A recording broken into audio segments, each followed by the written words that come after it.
북한이 주요 기념일로 여기는 노동당 창건일을 조용히 보내고 있습니다. 김정은 위원장의 러시아 방문 이후 특이 동향이 없는 이유는 무엇일지, 또 최근 팔레스타인 무장정파 하마스가 북한제 무기를 사용한 정황까지 김열수 한국군사문제연구원 안보전략실장과 알아보겠습니다. 어서 오십시오. 네, 안녕하세요. 네, 오늘이 북한 노동당 창건 78주년이다라고 하던데 좀 주요 기념일로 치는 이유가 있습니까? 그렇죠. 북한은 이제 4대 명절이라고 그래서 네. 김일성 생일날, 김정은 생일, 김정일 생일날, 네. 그리고 이제 구구절이라고 하는 북한의 정권 수립일이죠. 그리고 이제 10월 10일 당 창건 기념일을 4대 명절로 보내고 있거든요. 네. 그래서 이제 4대 명절 중에서 세 번째 해당되는 게 뭐 당 창건 기념일이라고 봐야죠. 북한 같은 경우에는 당이 국가를 지배하잖아요. 예를 들어서 대한민국의 같은 경우는 대한민국의 주인은 국민들이잖아요. 그렇죠. 국민들이 지도자를 뽑고 국민들이 지방자치단체의 단체장들을 뽑지 않습니까?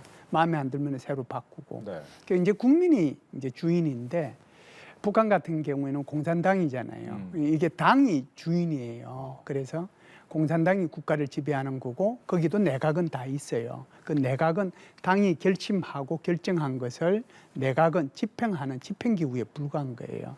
그렇기 때문에 어찌됐든 이 당이 국가를 지도하고 지배해 나가기 때문에 당 창건 기념일을 굉장히 중시하죠. 네. 이번에 이 기념일을 맞아서 김정은 국무위원장이 집권 10년 동안 많이 발달했다라는 걸 좀 강조했는데 밖에서 보는 거하고 안에서 보는 거하고 좀 다르긴 한 것 같아요. 북한 입장에서 보면은 굉장히 많이 발전했다 이렇게 이제 얘기를 해야 되겠지요. 그런데 이제 바깥에서 쳐다보면은 좀 가슴 아픈 얘기들이 많이 있지 않습니까? 네. 우선 독재가 많이 강화되었다 이렇게 이제 볼 수가 있겠죠. 지난 10년 동안을 거치면서 우리가 이제 계속 뉴스를 통해서 봤습니다만은 자기 고모부를 처형하고, 그렇죠. 자기 이복행을 독살하고, 그리고 이제 총참모장을 처형하고. 그런 이제 공포 정치를 통해서 독재 정치를 강화해 나왔다. 이게 이제 10년 동안의 바깥에서 보는 성과라고 봐야 되겠죠. 네. 나쁜 성과. 두 번째는 이제 지난 10년 동안에 김정은이가 들어서서 한 일 중에서 가장 핵심적인 것이 핵과 미사일의 개발이거든요. 북한으로 봐서는 이것이 이제 자주권 또는 자신의 방어권 뭐 이렇게 얘기를 하지만 핵 개발을 통해 가지고 지역을 불안정하게 만들고 그다음에 세계를 불안정하게 만들었다. 이렇게 이제 평가를 하는 거거든요. 그래서 이제 2017년도에 핵무력 완성을 선언하고 그 핵무력을 완성한 걸 가지고 계속해서 미사일 개발을 이제 해 나감으로써 지역뿐만 아니라 전 세계를 좀 불안해 만드는 그런 이제 지난 10년이었다. 이렇게 보지요. 예. 근데 북한 이제 이 4대 명절 중에 하루인 네. 이 노동당 창건일에 예상보다 좀 조용하게 지나갔는데 이유가 있을까요? 올해 이제 정주년에 해당되는 게 몇 개가 있어요. 네. 그게 이제 2월 8일 날 같으면은 북한 인민군 창군 기념일이잖아요. 이게 이제 75주년 네. 해당이 되는 거고, 그 다음에 이제 7월 27일은 정전협정 기념일, 우리로 얘기하면 북한은 이것을 이제 전승일이라고 얘기를 하는데 그게 70주년. 네. 그리고 이제 지난달 9월 9일 날 북한 정권 수립일 75주년.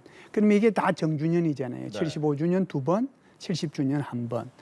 그래서 이제 북한이 김정은 들어서서 통상 이 열병식을 안 하는 해도 있었어요. 그러니까 한 2년 정도는 안 했고 나머지는 이제 많이 해봤자 한 번 내지 두 번 정도 했습니다. 네. 그런데 올해는 제가 좀 전에 말씀드렸다시피 2월 8일 날 북한 건군절, 그다음에 7월 27일 날 정전협정, 그다음에 9월 9일 날 북한 정권 수립일 세 번에 걸쳐서 북한이 열병식을 한 거거든요.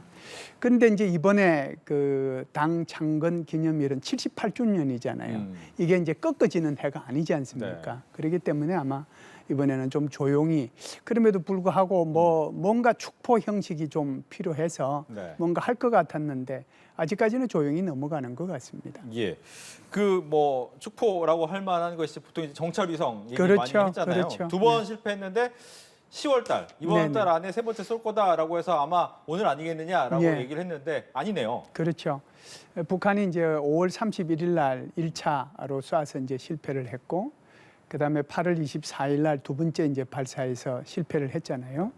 그러고 나서 곧바로 10월 달에 우리 발사하겠다라고 얘기를 했거든요.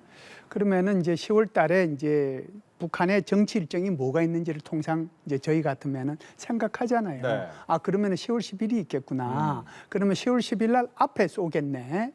이게 이제 축포 형식이 되려면, 그런데 가만히 있어봐. 이게 황저우가 아직까지 이 아시안 게임이 안 끝났는데 여기다 쏘아버리면 아주 분위기 망치겠는데, 네. 그러면 쏠 수 있는 날이 9일하고 10일밖에 없네. 이제 이런 생각을 하게 되는 거고요. 예. 첫 번째는. 두 번째는 이제 1대1로 정상회담이라고 하는 것이 세 번째 하는 건데, 이번에 이제 10주년 되는 행사이기 때문에 굉장히 크게 해요. 뭐 세계에서 한 130개 국가가 참여하고 국제기구가 한 32개 정도가 참여하니까 어마무시하게 큰 거잖아요. 이제 이때 이제 이 시진핑 주석하고 푸틴 대통령하고 정상회담도 계획이 돼 있는 거고. 이게 이제 16일, 17일 있는데 요걸 또 앞에다 쏘면 이게 아주 또 중국에 대해서, 러시아에 대해서 1대1로 여기 뭐 하고 있는 이 잔치에 완전히 재뿌리는 게 된단 말이죠. 그러면 10월 달이라고 자신들이 얘기를 했으니 네. 이게 뭐 17일 지나서 10월 말까지 그래도 한 보름 남아 있는데 그런 생각을 아마 북한이 하고 있을지도 있겠다. 그래서 아마 1대1로 끝나고 난 뒤에 이달 말까지 할 수 있겠다는 생각은 하고요.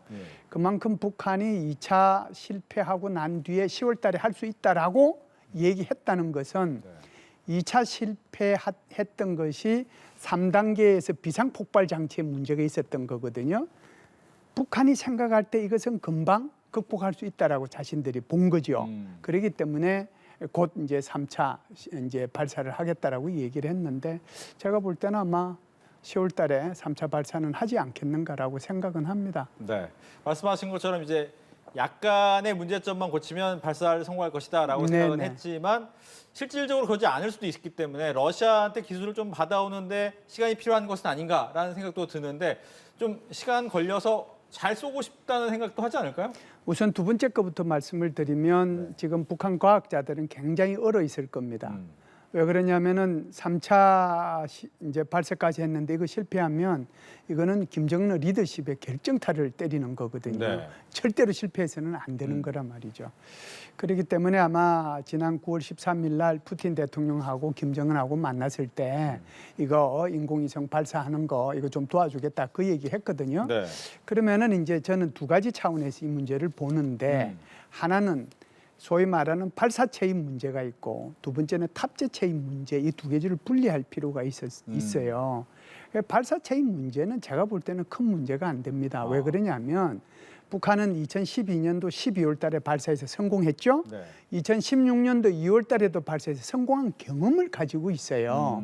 이 우주 발사체에 대해서. 네. 그렇기 때문에 지난번 1차, 2차에 실패했다고 하더라도 제가 볼 때는 이거는 그렇게 큰 문제가 아니라 극복 가능하다고 저는 봐요. 그렇기 때문에 김정은하고 푸틴하고 만나기 이전에 이미 8월 24일 날 실패했을 때 우리는 10월 달에 쏜다라고 얘기한 거예요. 네. 그래서 이거는 문제는 아니다라고 봐요. 두 번째는 이제 탑재체거든요. 네. 탑재체라고 하는 것이 소위 말해서 정찰 위성이지 않습니까? 그 정찰 위성에는 제대로 된 정찰 위성이 되려면 해상도가 굉장히 좋아야 되지 그렇죠. 않겠어요? 그러려고 하면 SAR라고 하는 합성 개구 레이더 시스템도 있어야 되고, IR이라고 하는 적외선 이제 레이더도 있어야 되고, EO라는 광학 장비, 뭐 세 개가 다 들어가면 가장 좋고, 그 중에 한 개, 두 개 들어가 가지고 이 해상도를 높여서 정확도를 계속해서 이제 이렇게 높여 나가는 거거든요. 그런데 북한이 5월 31일 날 1차 발사를 했을 때 실패했잖아요. 네. 우리 해군이 그거 건져냈지 않습니까? 수고했죠. 네.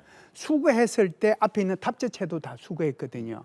그 수거를 해가지고 완전히 브리핑은 하지는 않았지만 그때 당시에 국방부에서 툭 던진 얘기를 보면 이것은 군사적 가치가 전혀 없다라고 얘기한 점, 그리고 그냥 카메라 수준이 조금 좋은 점, 그 얘기를 했단 말이죠. 그러니까 북한은 그 위에 뭐가 돌아가든지 관계는 없는 거거든요. 네. 그러니까 쏘아서 올라가면 성공만 하면 되니까 그 생각만 한 거란 말이죠. 그런데 이제 김정은하고 푸틴하고 이 얘기를 통해서 발사체보다는 오히려 탑재체에 초점을 맞춰서 기술 이전이나 제품 이거 좀 수입하게 해달라고 하면 이건 전혀 문제가 달라지는 거거든요. 네. 저는 오히려 그쪽에 지금 북한이 매달리고 있지 않은가라고 생각을 하고 그렇다라고 하면 러시아는 이것도 일종의 도와주겠다라고 했지만 첨단 기술인데 그렇죠. 이 첨단 기술을 다 줄 건가? 어느 정도 좀 낮춰서 줄 건가? 수준이 좀 낮은 걸 줄 건가? 그건 아마 그 푸틴의 손에 달려 있다라고 저는 생각을 해요. 네. 이때 이제 한미일 해상전력이 제주 동남방 공해상에서 훈련을 했습니다. 7년 만에 하는 훈련인데 네, 어떤 네, 의미로 봐야 됩니까? 해상 훈련 한 게 이제 이번에 한 게 두 가지잖아요. 네. 하나는 대해적 훈련. 이거는 그냥 설명할 필요가 하나도 없어요. 예. 아, 해적에 대항해서 하는 훈련이구나. 아, 이건 뭐 언제라도 해도 관계없는 그렇죠. 건데 이 훈련은 아무런 문제가 없어요. 문제는 해상 차단 훈련이에요. 차단 훈련. 그러면은 그럼 뭘 차단하지? 그럼 바닷물을 차단하나? 그건 아닐 거란 네. 말이죠. 이 차단 훈련하는 것이 목적이 두 가지가 있습니다. 하나는 WMD, 소위 말해서 Weapons of Mass Destruction이라 하는 대량 살상 무기가 이전되는 거, 그것을 이제 차단하는 게 하나가 있고, 두 번째는 불법 환적. 이거 이제 그 해상에서의 배와 백길이 마주쳐서 정유를 이동한다든지 탄약을 이동시킨다든지 무기를 이동시키다든지 이것을 우리는 불법 환적이라고 얘기를 하거든요. 네. 그래서 이 두 가지를 차단하는 것을 해상 차단 훈련이라고 얘기를 합니다. 그래서 올해 사실은 5월 말에 우리 대한민국이 주도가 돼서 제주도 남방에서 한 굉장히 많은 국가들이 이 참여를 해가지고 이에 대해서 세미나도 하고 실제적으로 훈련도 하고 했거든요. 네. 그런데 그때는 이제 해상 상황이 워낙 안 좋아서 지금 좀 전에 말씀하신 것처럼 차단 훈련이라든지 이 해적 훈련이라든지 완벽하게 하지는 못했어요. 그런데 이제 이번에 이걸 한 거죠. 네. 그래서 굉장히 오래간만에 한미일이 해상 차단 훈련하고 이제 해상 차단 훈련을 통해서 불법 무기가 거래되거나 또는 환적이 이루어지지 않도록 하는 그런 차단 훈련을 했다는 데 의미가 있다 이렇게 보죠. 네. 김정은 위원장이 이제 러시아 갔을 때 네. 이 해군에 대한 관심도 굉장히 많이 보였잖아요. 그렇죠. 근데 이번에 그렇죠. 해상 훈련을 하는 걸 보고 어떤 반응을 좀 보이겠습니까? 어떻습니까? 5월 달에 우리 한국 주도로 소위 말하는 이 훈련을 했을 때 이 네. 훈련의 이제 그 큰 주제가 뭐냐면은 SPI라고 합니다. PSI 죄송합니다. 네. PSI라고 합니다. Proliferation Security Initiative라고 하는 거죠. 확산 방지 구상이라고 하는 거잖아요. 네. 이게 소위 말해서 WMD가 이전되고 하는 것을 차단하는 그것을 이걸 PSI라고 얘기하거든요. 네. 그것을 이제 한국이 주관해서 했단 말이죠. 그러면은 이것을 차단할 때 어디서 할까요?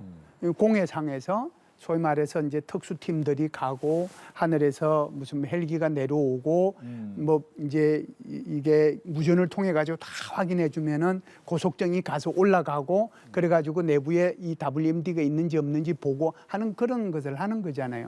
그때 당시에 북한이 엄청나게 반발이 심했습니다. 네. 이것은 거의 선전포고에 가깝다라고 얘기를 했거든요.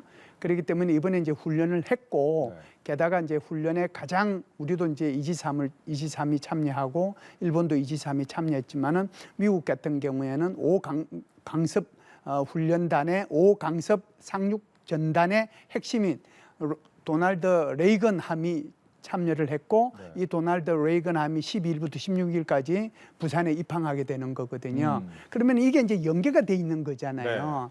북한 입장에서는 여기에 반발을 하죠. 제가 볼 때는 아마 오늘은 아무 소리 안 하고 지나가는지 모르겠는데 네. 내일 되면 틀림없이 뭐라고 얘기할 거예요. 아마 대변인 성명을 얘기하든 뭐 국방 성명을 얘기하든 요새는 대변인 성명 정치를 많이 하니까 네. 담화 정치 그거 아마 할 거예요. 내일 되면. 예. 이제 팔레스타인 얘기 좀 해보겠습니다. 네, 네, 네. 하마스가 사용한 무기들이 좀 보였는데 이 무기에 보니까 이제 북한제 무기가 사용된 정황이 있다라고 하는데 네. 그 전에도 북한은 좀 많이 팔긴 팔았어요. 아, 그럼요. 그럼요. 이 북한하고 하마스하고는 연계가 아주 심해요. 연계가 아주 돈독하다라고 봐야 되겠죠. 사실상 그 2021년도에 발간된 보고서를 보면 2014년도 상황이 나오는데요. 네. 그때 이미 이제 북한하고 하마스 사이에 이런 교류가 있었다는 게 나오는데 두 가지입니다. 하나는 그 하마스는 땅굴의 네트워크가 굉장히 잘 돼 있어요. 그러면은 그 땅굴의 네트워크에 땅굴을 만들기 위한 이 장비하고 그 기술 그걸 누구한테 받았느냐? 그거 북한으로부터 받았다라고 하는 보고서예요. 네. 또 하나는 그때 당시에 122mm 방사포죠. 그다음에 이런 포에 대한 수출입이 그때 있었다라고 하는 것도 보고서에 나와 있고요. 2009년도만 하더라도 북한하고 이 하마스 사이에 무슨 뭐 수류탄이라든지 통신 장비라든지 이런 것들이 오간 그런 정황들이 그때 당시에 다 보고서를 통해 가지고 발표가 된 적이 있죠. 그래서 이미 하마스하고 북한 간에는 거래가 옛날부터 있어 왔다라고 하는 거고, 이번에 이제 발견된 걸 보면은 어떤 그 하마스의 그 병상과 그 게릴라죠. 네. 그러니까 그 테러 분자의 손에 보면 거기에 F7이라고 하는데 그게 RPG거든요. 소위 말해서 손으로 쏘는 대전차용 로켓탄입니다. 그게 이제 사실상 북한에서 가장 많이 사용하고 있는 건데 그게 북한제라고 하는 거거든요. 네. 제가 볼 때는 하마스는 북한제를 많이 사용하고 있다 이렇게 볼 수가 있죠. 예. 뭐 말씀하신 것처럼 하마스와 북한이 이미 오래전부터 돈독했기 그렇죠. 때문에 이스라엘에 대해서 비난을 내는 것은 뭐 당연한 수순이다. 뭐 반미의 모습도 보일 수 있는 그런 모습이 되겠네요. 그건 뭐 말 안 해도 네. 예. 지금 하마스하고 북한하고 워낙 이제 이 군사적인 밀착 관계가 옛날부터 있어 왔고 서로 이제 돈을 주고받고 무기를 주고받고 하는 그런 사이였기 때문에 네. 당연히 이제 북한으로 봐서는 이 이스라엘을 비판할 수밖에 없는 거고 그 비판을 통해서 반미 연대를 조성하고자 하는 그런 속내도 있다 이렇게 볼 수가 있죠. 알겠습니다. 이렇게 해서 김열수 한국군사문제연구원 안보전략실장과 이야기를 나눠봤습니다. 오늘 얘기 잘 들었습니다. 감사합니다.